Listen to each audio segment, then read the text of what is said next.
бахшида ба таҷлили ҷашнҳои дар пеш истода аз ҷумла рӯзи конститутсияи ҷумҳурии тоҷикистон, рӯзи президенти ҷумҳурии тоҷикистон, рӯзи парчами давлатии ҷумҳурии тоҷикистон ва 26-солагии иҷлосаи 16-уми шӯрои олии ҷумҳурии тоҷикистон, инчунин ба муносибати ба истифода додани чархаи аввали нерӯгоҳи барқии обии Роғун дар ноҳияи восеъ дар таҷҳилоту муассисаҳо ҳамоишҳо доир гашта истоданд.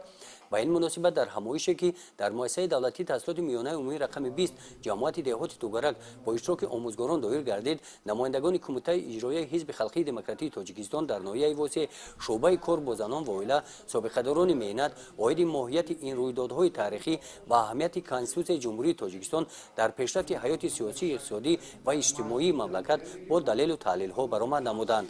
Конституцияи ҷумҳурии тоҷикистон ин қонунҳои давлати давлатдорӣ мебошад.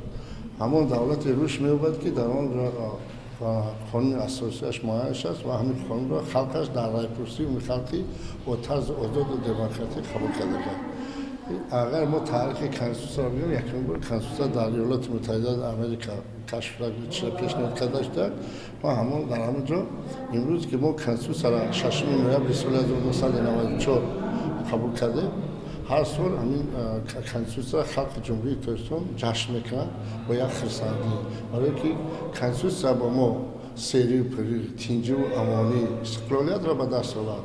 шаҳрвандони ҷумҳурии тоҷикистон халқ азбаски ки хеле дар моддаҳои конститутсия омада ки конститутсияи тоҷикистон халқ баёнгари соҳибхудӣ сарчашмаи ягонаи ҳокимияти давлатӣ буда, онро бевосита бо воситаи вакилаш амалӣ мекунад.